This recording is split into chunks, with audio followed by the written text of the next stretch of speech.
Hello, I'm Maria Williams with the Collaborative on Health and the Environment. CHE enjoys bringing you the latest environmental health science through our partnership calls and webinars, science serves, publications, and social media. I would like to welcome everyone to today's partnership webinar, which is titled Climate Change and Toxic Hazards During the Storm. Our moderator today is Dr. Wendy Heiger-Bernays, Research Translation Core Leader of the Boston University Superfund Research Program. We will leave time following the presentations for a brief Q&A session.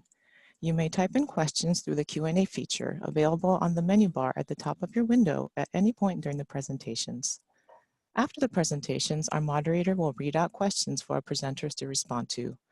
We will get to as many comments and questions as we can during the Q&A period.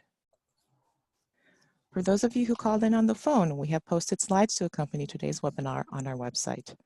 You can download these by going to healthandenvironment.org. Please scroll to the bottom of the page and select today's webinar. On the webinar page is a link to the slides.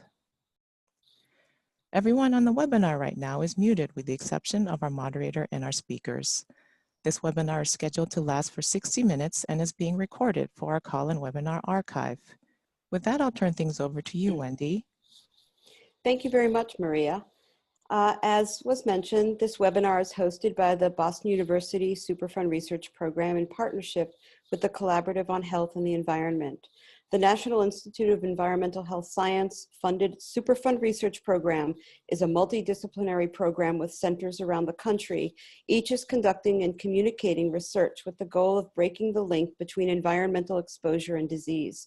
This research program is truly unique in that it has always emphasized solution-oriented, multidisciplinary approaches, research translation, and community engagement. This webinar is the second in a three-part series on climate change, toxic hazards, and how to protect the public's health before, during, and after a superstorm or flood. Speakers in this webinar will focus on what individuals and communities can expect during a storm. Our objective is to raise the issue of toxic exposure and its impact on our health in order to provide information and strategies to prevent toxic chemical exposures. On our previous webinar, our speakers discussed the preparation by local and state entities for securing wastes and the necessity for appreciating a community's understanding of how waste moves and how residents obtain information about wastes and about health impacts. We focused on toxic chemicals in use at industrial facilities and the release of toxics from hazardous waste sites. Today, our speakers identify sources of non-traditional releases, including those from insufficiently regulated waste streams, such as coal ash and hog wastes, as well as from common indoor sources that we don't often consider. These are our household products, many containing insufficiently regulated chemicals, including methylene chloride, benzene, and pesticides, by way of example. They are found under our sinks, in our basements and garages, unsecured and numerous. We can find some information about these products and the chemicals present in them at this NIH web link, and we can work to dispose of these products safely, store them when necessary, and better yet, use fewer of them in order to prevent exposures during flooding.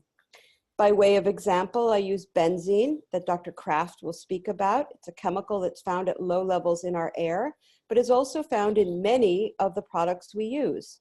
It doesn't matter the source of that benzene or methylene chloride or what have you, but when we inhale and have skin contact with these, we have the potential for negatively impacting health, and that's what it's about, particularly in vulnerable communities. We have yet to discuss health impacts to mixtures of chemicals. These floodwaters can be a soup of chemical and biological hazards from diverse sources, making water and air dangerous to health, as we will learn today. So I'm going to introduce each speaker, who's going to speak for about 15 minutes. Their complete biographies are located on the CHE Call website if you want to know more about them. If you have questions, please type or be prepared to ask your questions. And as Maria mentioned, we will send you a very short survey after the call, which will help us tailor future calls.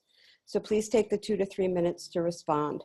We hear first from Dr. Elena Craft, who is Senior Health Scientist at the Environmental Defense Fund, who will discuss EDF's actions during recent hurricanes, including running a mobile air monitoring unit, and how this helped inform stakeholders and community members alike on protection from toxic exposures.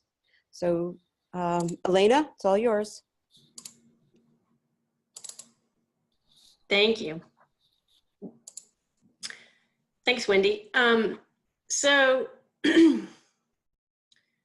Just wanted to share a little bit about what EDF does and why we're involved in this space. As an organization, we were started back in the 1960s. One of the critical issues of that time was around the pesticide DDT.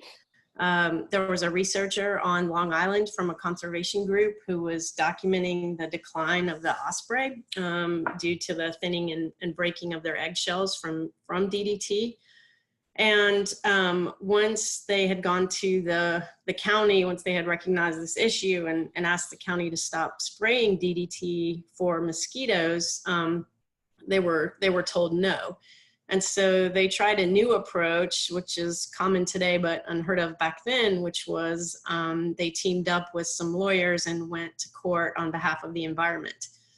So ultimately, they ended up winning the case and getting a ban on DDT.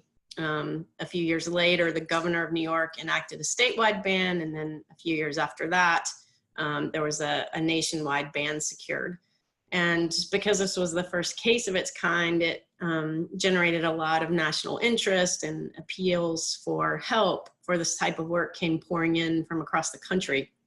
And so they organized more formally and started raising funds to expand their efforts. And in 1967, they incorporated as Environmental Defense Fund. So we just celebrated our 50th year a couple of years ago. And while we work across many programs, our main strategic goal is to solve the climate crisis.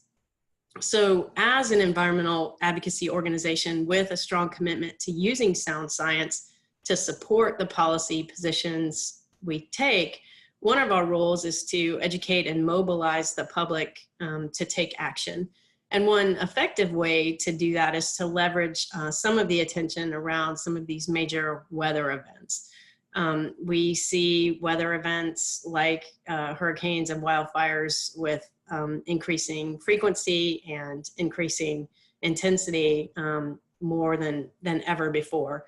And with that, obviously, is the increased risk for exposure to any number of toxic compounds, in part as a result to damage to facilities or flooding or any of the damage that happens in response to those storms. One of our most impactful pieces of work over the last few years has focused on hurricanes that have hit in the United States. In 2017, we deployed an air monitoring unit from California to Houston following Hurricane Harvey. And one thing to note here is that oftentimes when storms like this hit, regulators will shut down the stationary monitoring network, basically leaving the public with little access to data about air quality at times when risk to toxics and other pollutants is actually the highest. And so we knew that these risks existed, and we mobilized quickly to engage. And I want to share a couple of secrets that I feel are kind of integral in getting a successful campaign like this off the ground. First, it's helpful and necessary to be prepared. In the Houston story, we had anticipated that facilities were going to be damaged, and we had been tracking emission event reports that they had been filing, that the facilities had been filing with the state. We were also thoughtful about the effort that we undertook. We took risks, but risks that were calculated and involved other partners like the city. We didn't overstep our bounds or make claims that we and others couldn't substantiate. And we were also coordinated with our messaging and focused on a few key specifics.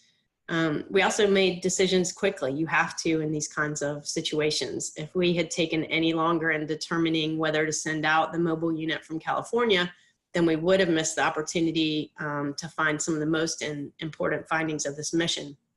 And that work really paid off. The first day that our team was on the ground there, we actually measured over 320 part per billion benzene in the air in a community located next to an industrial facility. Just for reference, ambient benzene concentrations are around 1 part per billion. So we leverage this messaging around the critical need for improved monitoring and risk management plans, as well as climate action and sustainability and resiliency needs within cities. And so when Hurricane Florence rolled around the next year, we actually already had a good deal of experience in mobilizing to action on the ground, as well as an understanding of all of the legwork that goes along with that. And part of that legwork, as I mentioned, is being prepared and knowing where the likely risks might be. This is a map of risk sites in North Carolina that one of our partners, SkyTruth, pulled together. As you can find this information from a variety of sources, but one place to start is actually the database that EPA maintains of toxic releases across the country. It's called the Toxic Release Inventory Database. It's essentially a resource for learning about toxic chemical releases and pollution activities as reported by industrial and federal facilities themselves. You can actually search this database by state or region or even by facility type to get a sense of the magnitude of the emissions that a particular facility releases annually. And as I have a lot of ties to North Carolina, I went to college and graduate school there, and I was a trainee within the Duke Superfund program. I had a lot of contacts and was actually able to mobilize a fairly robust sampling mission on a relatively short amount of time, especially considering that in this instance as well, we deployed our sampling unit from California. And we went through that same process as I outlined before in terms of the preparation, in terms of understanding where we thought we might see the largest risks and tailoring our sampling plan. On the left is a photo of our crew actually before we deployed. This is right as they were getting ready to take off to do the sampling mission. We're actually joined by a graduate student, Gaston Casillas from Texas A&M, as well as some of our partners, the technical partners running the sampling van itself. And then on the map on the right is kind of a zoomed in area of some of the eastern part of North Carolina, essentially showing the drive plan and the sampling that we did along the way.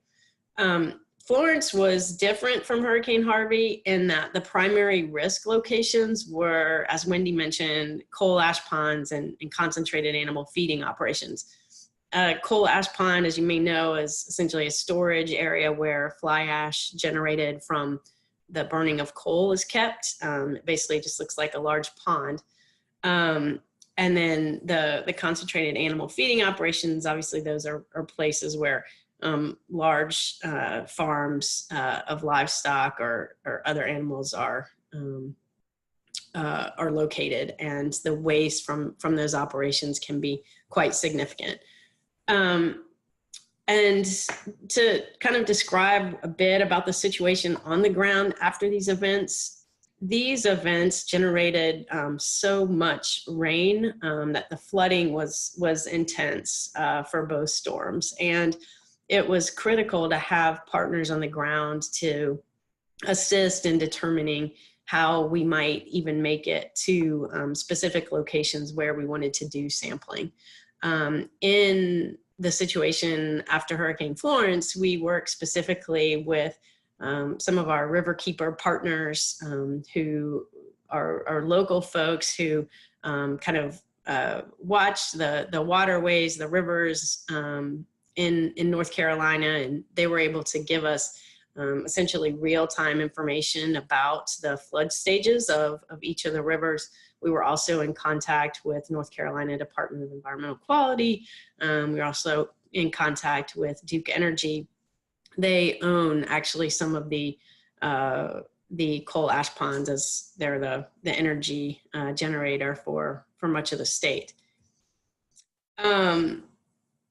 As I mentioned, we had noted that the largest risk areas were places like the coal ash ponds. What you're seeing here is a picture of actually a breach along the coal ash pond. You can see there in the red box in the middle, you can see where there's material from the coal ash pond leaking out. The coal ash material is toxic because of some of the toxic metals and other pollutants that are actually in the ash. And so you can actually get fairly high concentrations of those metals. And that's why it's, those are a large risk for the type of work that we're doing. In regard to what we found as we conducted our sampling campaign, we actually had a real-time mobile unit that was able to assess concentrations of different types of volatile organic compounds. We were also able to measure mercury in real time in both air and water. I have just a couple of maps of places where we had taken samples and the range of concentrations. Obviously, North Carolina is way more rural than a place like Houston. And so we definitely did not see sort of the magnitude of concentrations of compounds like benzene, for example, but there were places where we did see slightly higher, slightly elevated concentrations of benzene in the air, but it was nothing to trigger any sort of health alert as was happened in Houston. But I think it brings light to the fact that there are these risks there, and a lot of times, unless you're there to actually measure and monitor, you're not able to assess what the potential risk or threat might be. And then I just wanted to kind of wrap up showing a natural color satellite image showing how water quality, if you look at some of the rivers here, this is the White Oak River, the New River, and Adams Creek, actually all flowing into the Atlantic Ocean. And you can see some of how the flood water eventually made it out into the ocean, and some of the discoloration there, which is significant in terms of the volume of water and what it means to trying to manage some of the risks that exist really in most of the eastern half of North Carolina, which is where the flooded parts of the state. And then I'll stop there, and I know we have some time for questions later.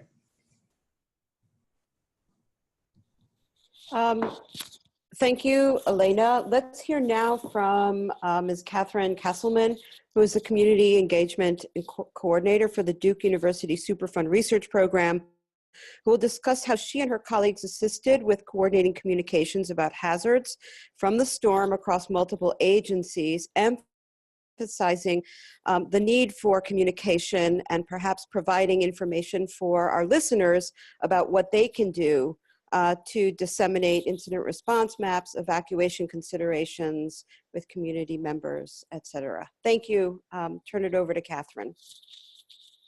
Thanks, Wendy, and thanks, Elena, for a great presentation.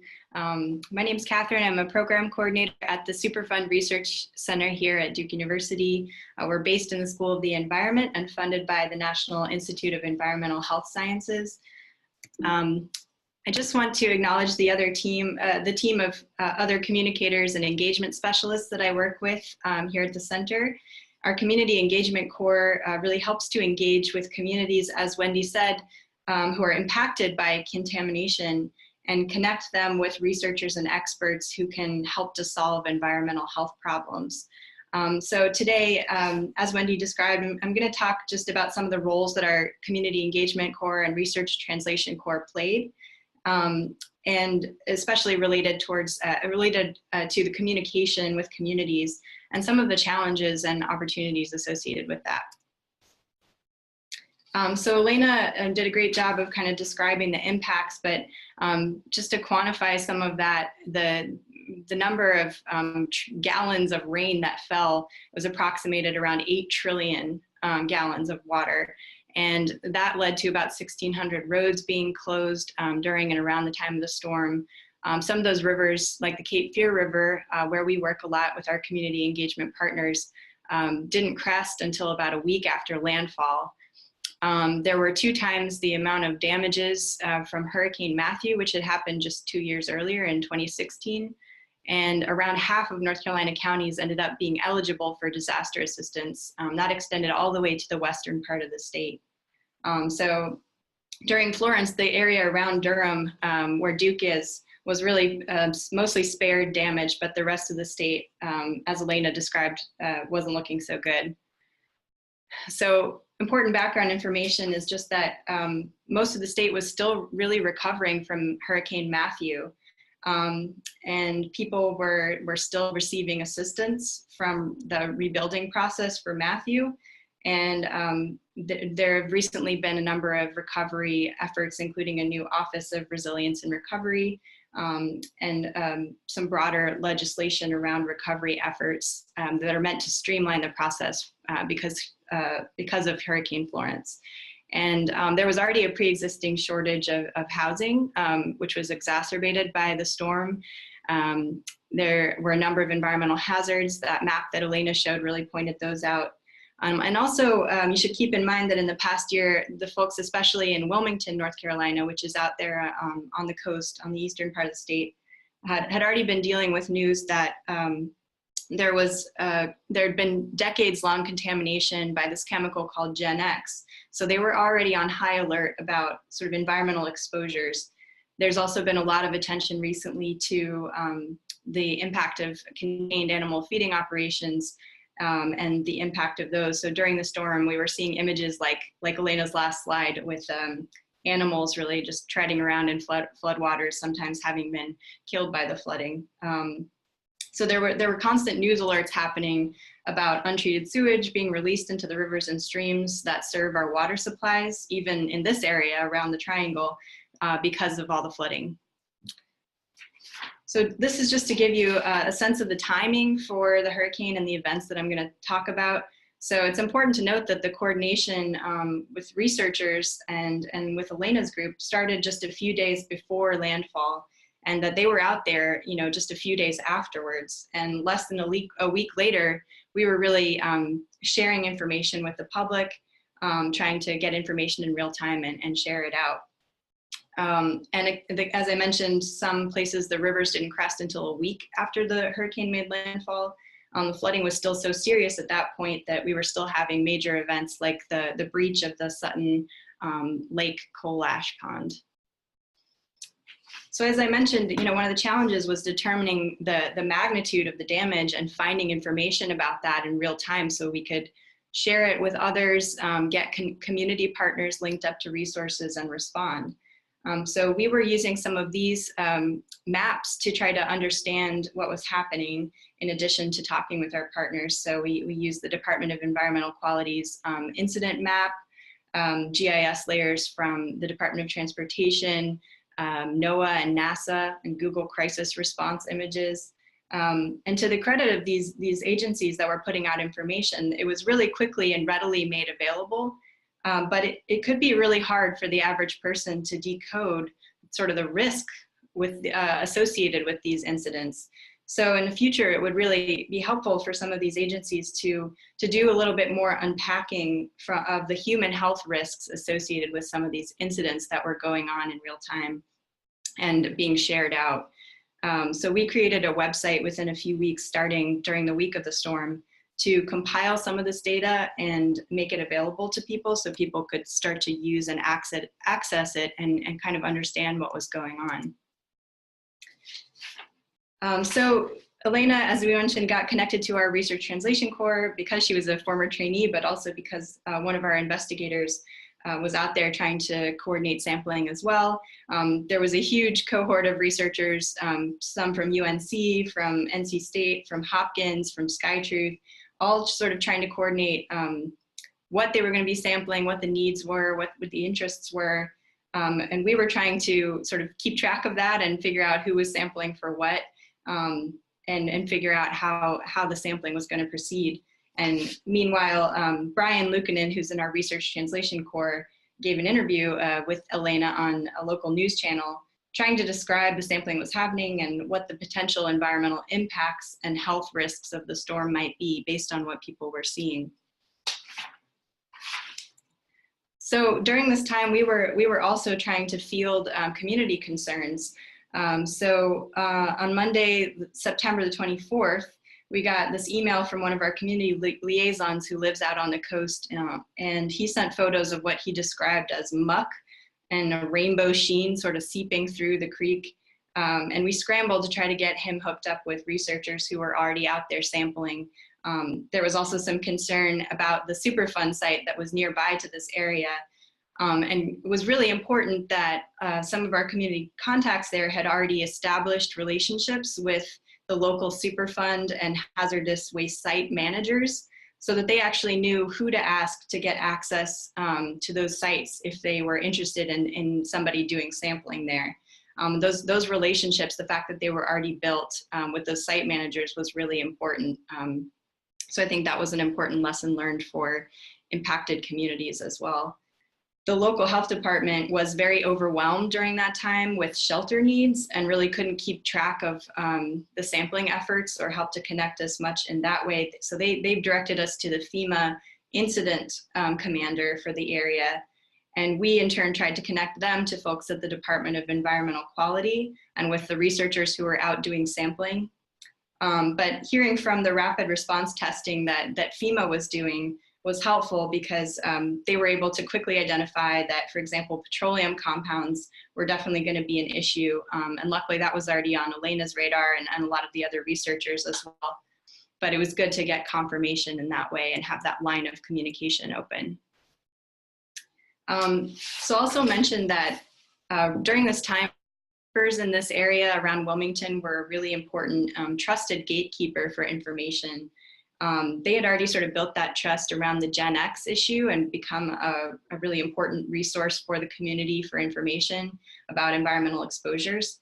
But their Facebook page and Kemp Burdett, who's the riverkeeper for the Cape Fear, really became a voice for the river and was a way that people could quickly find information about what was happening with the water-based exposures. So these are some pictures that they got up and in the air and actually took quite shortly after the storm, the Waterkeeper Alliance, that is, to sort of document what was happening in some of these potential breaches. I'll point out that, just during the storm, as we heard from some of our Wilmington partners, certain people and institutions really gained prominence and trust because of how they responded in the community. So, the social fabric was sort of changing. Even though we had these existing relationships and established networks, they were being used in sort of new ways. So we were really using these social and community networks to do some bi-directional communication with researchers at the time of the storm. And very shortly after Florence hit, our Community Engagement Corps director was invited to join a conference call with the North Carolina Inclusive Disaster Recovery Collaborative.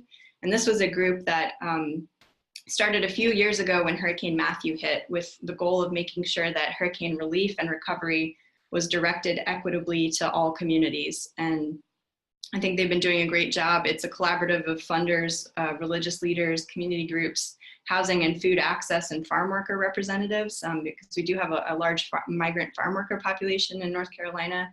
And so in a way, this was really critical to identifying those leaders and in the recovery efforts for Florence and quickly identifying possible gaps in access to service during the storm, especially for underserved communities. Another group that was responding, of course, was the NC VOAD group, Voluntary Organizations Active in Disaster. And long-term recovery groups are an important part of that structure. They exist all over the country, and they're an NGO that's been operating about 40 years. So these were just some of the other networks that we were using to try to communicate, to understand what was happening, but also to share out information during the storm. And NC State Extension, we had actually had a previous relationship with, because of one of our other projects working with community gardeners in North Carolina. And based on what we were hearing from gardeners during the storm about flooding at their gardens and concerns about soil quality, we decided to do a webinar with NC State University and the extension there to discuss how gardeners could deal with flooded gardens afterwards. And we also looked into some additional soil sampling at some of these gardens. So one of the questions that was raised about was this webinar I hope to address really was, do evacuations work? And one of our community liaisons, Veronica Carter, who's now one of the point people for the long-term recovery group in this area, and who may also actually be joining in on this call, said in the at the North Carolina Environmental Justice Summit in October that we may need to really rethink about how we're doing evacuations during the storm, because they're not reaching everyone. And not everyone can get to a shelter that has adequate resources when a storm hits. And remember that many people who were employed by large companies were really at risk of losing their jobs if they didn't show up to work, even in a disaster situation. And they were facing exposures to some of these toxic floodwaters. A lot of work right now is being done at the state level in North Carolina to do and to develop an environmental justice mapping tool through the Department of Environmental Quality, and this may help to inform where hazardous facilities are permitted and sited in the future. But as this article from Medium pointed out, the floodplains right now really map out a lot of inequality that's occurring in these exposures, and many toxic hazards are found in these areas that become a concern during a major storm event. So during the storm, this is our model of engagement for community, for the Community Engagement Corps in general. But during the storm, our role was to do bidirectional communication, to work with existing institutions, to link people to resources, and produce some actionable resources like radio PSA that we did with the Riverkeeper, blog posts, a TV interview, a map, and a webinar. But looking back, there really were challenges with how this model actually plays out during the storm. There was the challenge of linking other institutions during this process with time-sensitive requests, finding the right people to communicate with. The challenge of getting the community concerns to the right people in time. The limitations of our center's research topic areas and the bandwidth that our staff had at the time. And sometimes we couldn't do anything immediately. It took a while to meet some of these needs that were happening around toxic exposure. And we really needed to be flexible and responsive to community needs as the disaster sort of unfolded. And during the recovery process, we really hope to use this model that we established to sort of try to define community relevant questions related to storm-based exposures, and really listen to what the community is concerned about to try to move forward in partnership and collaboration with them to answer those questions and turn the findings into action, and then really share those results with audiences like these that can help to replicate it elsewhere. I just want to leave you with some links to the resources that I mentioned that we created, the website, our GIS mapping tool, and the webinar that we conducted with NC State. And I want to thank you for the opportunity to present, and I look forward to questions. Thank you very much, Catherine. That was really good. We have a bunch of questions, but we'll get to those at the end. And finally, we'll hear from Mr. David Coffey, who is training manager at the Emergency Response, Incident Command and Emergency Management Department at the New England Consortium, University of Massachusetts Lowell, who will focus on boots on the ground efforts and how effective these are in protecting citizens during storms. And hopefully he'll give us some takeaways. Your turn, David. Thank you very much. We're a NIHS awardee for hazardous material and response training, and I'm also a member of the Massachusetts Task Force 1, one of FEMA's urban search and rescue teams. Today, we've looked at a wide variety of issues, and so as mentioned in the previous sessions, why people, individuals, organizations don't always prepare or able to prepare for hazardous materials or toxins that they might have before and during a storm. Many times it's because of no time to prepare or not having the resources to prepare. Citizens might not always have the correct information in their own communities, what hazards might be near their homes or some of the shelter areas that they might have to evacuate to. For companies, they sometimes will have difficulties in designating resources or time for something that may or may not happen or might happen infrequently. They also might not have an understanding of their own vulnerabilities or even the chemical hazards and what could happen during a release to the environment. Also relying on outdated or inadequate emergency response plans, as we saw in the West Texas explosion in 2013. So for businesses, how do they determine whether they're at risk? Well, they can use a risk assessment. They need to, first of all, talk to the people in their own business, in their own organizations. That will help them to guide where the hazards are and what materials they might have that could become toxics in their own areas. After doing a risk assessment, they need to catalog their chemicals and processes and equipment and create some type of response for dealing with those processes should there be a release. Rating the different hazards and working on the most severe and continuing on down. And most importantly, creating a workable emergency response plan that they're going to share with their local responders. As I had mentioned in 2013, although it wasn't weather related, it certainly points to when plans haven't been updated or there's a lack of plans. In West Texas, an ammonium nitrate explosion killed 15 people, including 10 responders, and injured about 160. The Chemical Safety Board at the time found that unsafe storage of chemicals and almost no coordination with local responders created a big portion of this tragedy. And then certain training and drilling using their own plan. What is some of the information that is important during a disaster? Well, especially during a disaster, prior to and after, but during a disaster, what are some of the things that our citizens and people in communities will need? They'll need to know about evacuation routes, storm information and severity. Sometimes a track of 50 miles to the east or west of the storm will create a larger problem or potential dangers in a community that really hadn't been planned for. Some of the local hazards that they can be updated on, and any type of chemical releases. And also along with the chemical releases, what health alerts for potential contamination might also be given. And what precautions that they can take at the time, whether it be shelter in place or use other precautions to prevent any type of exposure. So typically, where are people going to be getting these sources of information? Well, many times it's from their local TV or radio stations. It could be getting from a NOAA weather radio station or other channels.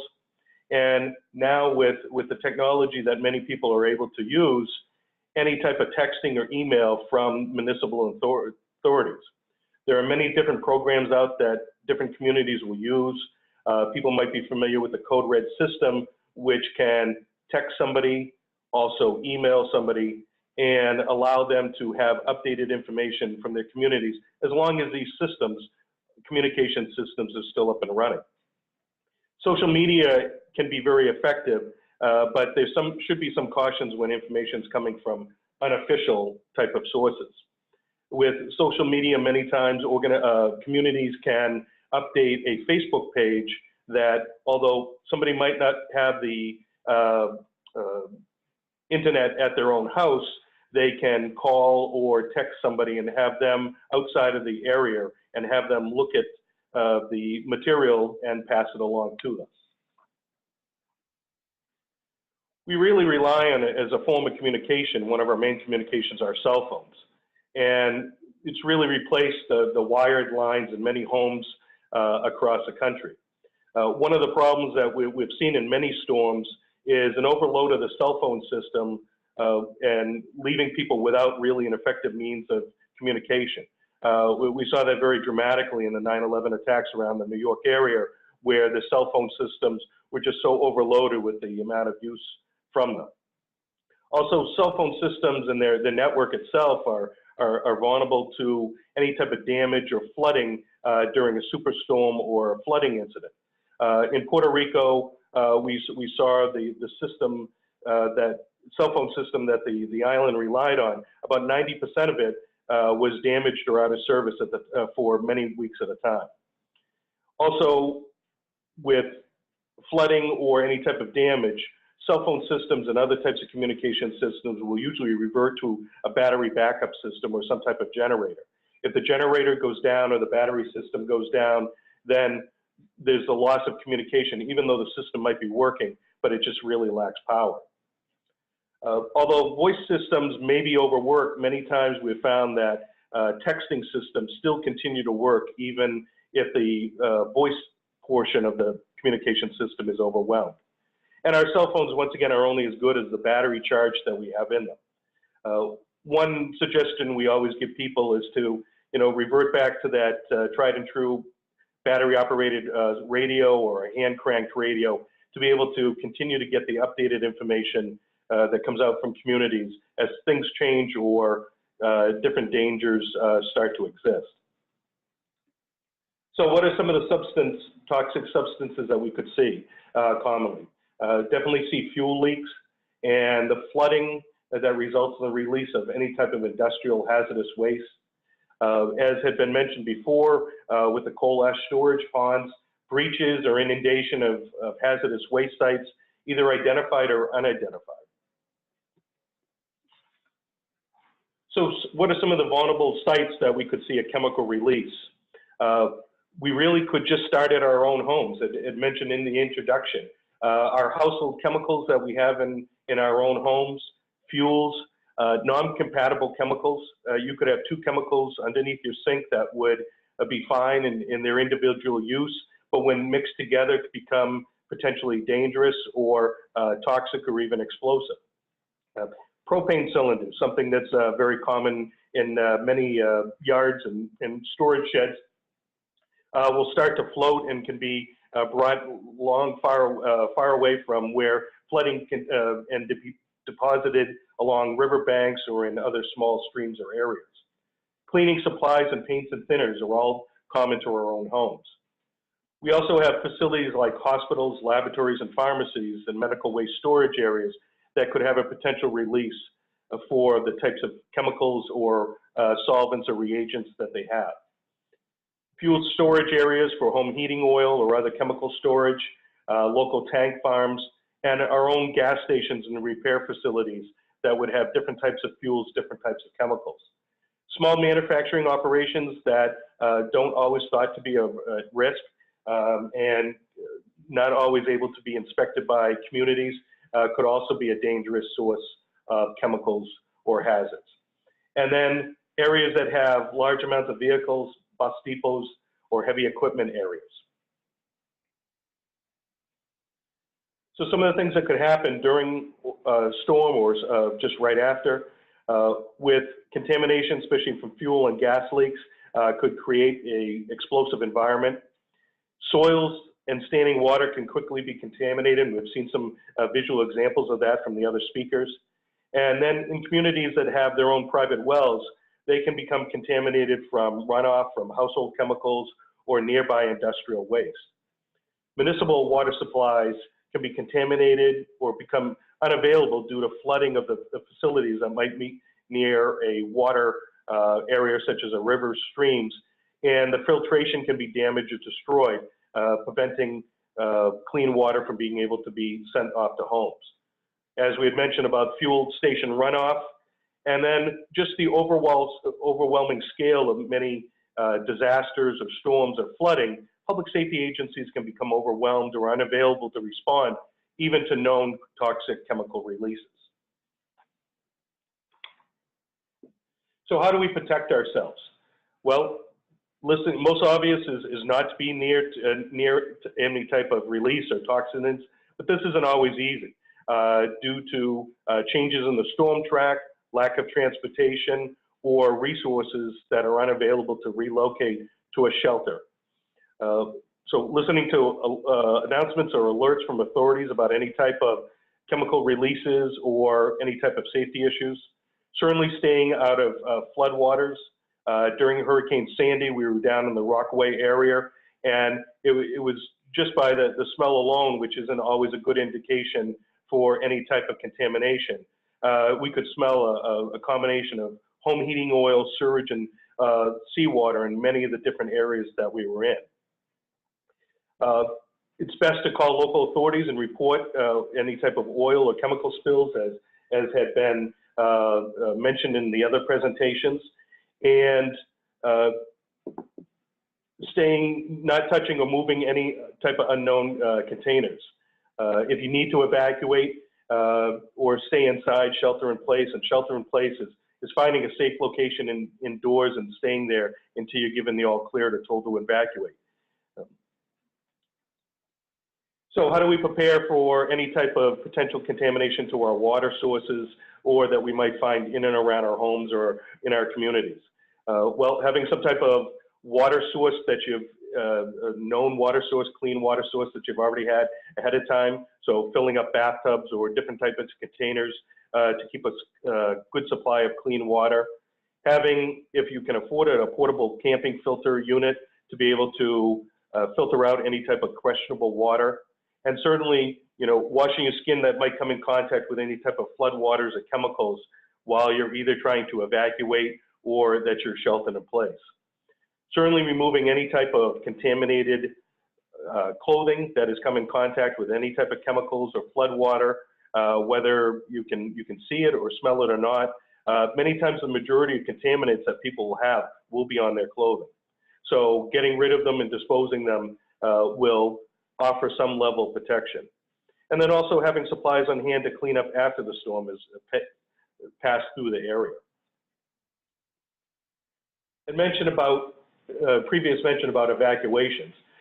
If the resources are available, if there's the local transportation system is still running, evacuation, getting out of the area is always very prudent. But once again, listening to the local emergency authorities, whether it's from radio, TV stations, and if told to evacuate, do so immediately. If possible, turning off the utilities in your own home or business is very valuable to prevent any type of release after the storm has passed. Appreciate the opportunity to speak today as part of this panel and look forward to any type of questions that come up. Thank you very much, Dave. I think what we will do now, we have a number of questions that have been asked. Although I do, if it's okay, want to ask a couple of questions of Catherine because of the work that was done setting up communication, sort of connections between communication networks. And you identified multiple organizations on the ground. Is there a formal way to really do those connections? Do you think it translates well to other communities who can make those connections? And also, you relied heavily, I think, on TV, and the power was down. So help me through this a little bit. Sure. Well, thanks for the question. I think something that could be a takeaway for other communities is connecting with those VOAD groups that I mentioned. Those do exist across the country, and maybe David even has more information about sort of connecting directly with groups like that, and with worker training program groups perhaps. But those VOAD groups are really the voluntary organizations who are there on on the ground during the storm, helping to assist with recovery efforts that are led by government agencies. And I saw someone in the questions actually mentioned the Cajun Navy. So this was a group of people who actually got out there with their own boats and were helping people in rescue situations and providing services. You know, there are people like this on the ground who are doing this work. I mentioned the Inclusive Disaster Recovery Network here in North Carolina. There may be networks like that already exist, and establishing relationships with them formally before storms like this happen, for both for researchers, for engagement corps like ours, and just pretty much any agency. It's important to have those existing relationships in order to quickly get out word. You know, we were texting a lot with our community partners during the storm. That was one way, because people who had evacuated at least were able to charge their phones. You mentioned TV. You're right. That really wasn't an option for a lot of people who still didn't have power right after the storm. But radio PSAs was one way we also communicated. I think a lot of people tend to have those battery operated or solar powered radios during the storm. So kind of having to think creatively about those methods of communication and ask community partners, you know, what's going to work in this situation? How can we best communicate right now? I think is what I would suggest. Thank you. I'd actually like to ask, so we can start asking some of these questions, and then I may turn it back to the speakers if there's anything they'd like to add, with the caveat that we're really looking for what can communities do on the ground during the storm. Okay, so keep that in mind. There's a question that asks, do either speaker have data on actual associations between exposures from either disaster and disease or injury outcomes? So is anybody tracking, or clinicians looking for outcomes probably after the storm? This is Elena. I would just mention that following Hurricane Harvey, we were concerned about the long-term health implications, from the flood event itself. And as a result, Environmental Defense Fund, along with Rice University and along with the City of Houston Health Department, started the Hurricane Harvey Health and Housing Registry. We launched that in the months after the storm, and currently the registry has about 13,000 enrollees.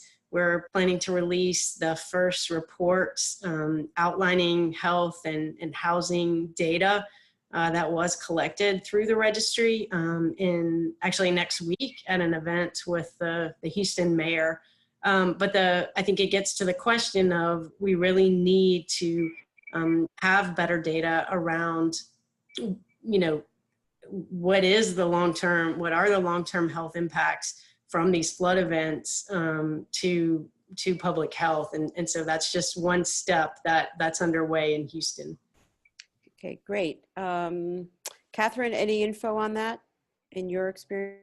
Yeah, I was just going to mention that there are researchers at Oregon State University who are actually doing a Hurricane Florence personal chemical exposure study. And they're using these silicone wristbands, which were also used after Hurricane Harvey, to detect sort of the chemicals that people are exposed to in the environment. And so they're in the process of actually recruiting for that now, and we'll be measuring some of those chemical exposures on by people just wearing these wristbands over time.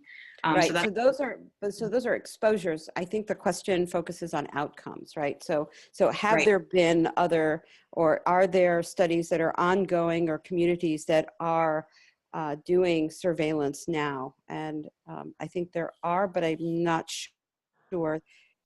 Elena mentions one. Are you familiar? I'd be happy to try to follow up with that. Questioner. Great, thank you. There is another question about, has anyone assessed evacuation routes in relation to industry and emitters?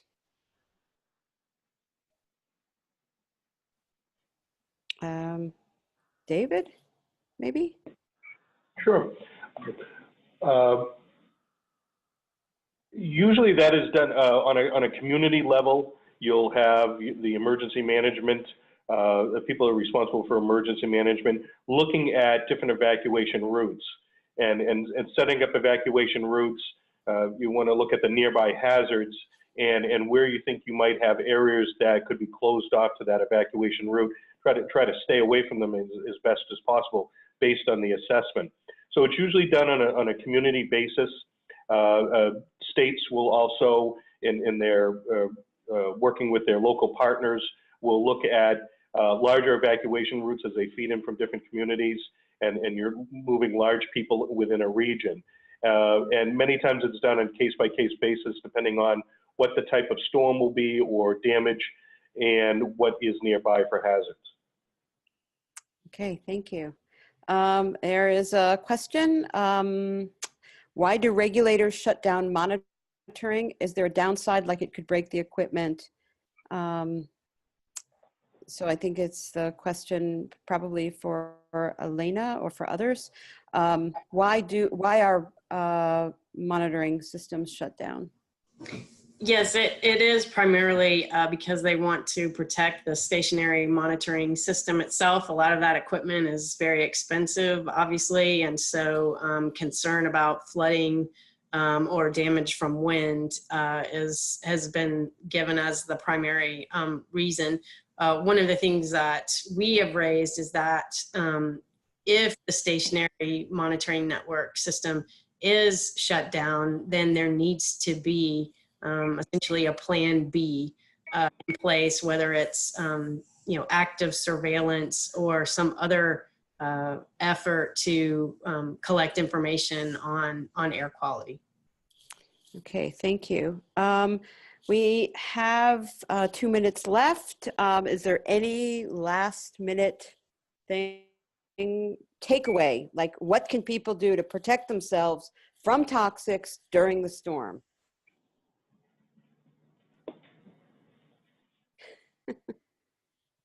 Okay, so this is an area clearly where I think there is need for more, perhaps research, more practice, and we really need to figure this out to protect people's health. So I'm going to turn it back to Maria, I think. Great, thank you so much, Wendy. We are approaching the end of today's webinar. A video recording will be available on the CHE website soon, and tomorrow you will receive an email containing a link to the recording, as well as to the survey that Wendy mentioned. Please take a few minutes to complete the survey so that we can tailor future webinars to your interests. CHE's next webinar from the CHE EDC Strategies Partnership will take place next Wednesday, February 20th, and is titled Sicker, Fatter, Poorer: The Urgent Threat of Hormone-Disrupting Chemicals to Our Health and Future and What We Can Do About It. A conversation with author and leader in children's environmental health, Dr. Leo Trisande. You can RSVP through our website, healthandenvironment.org.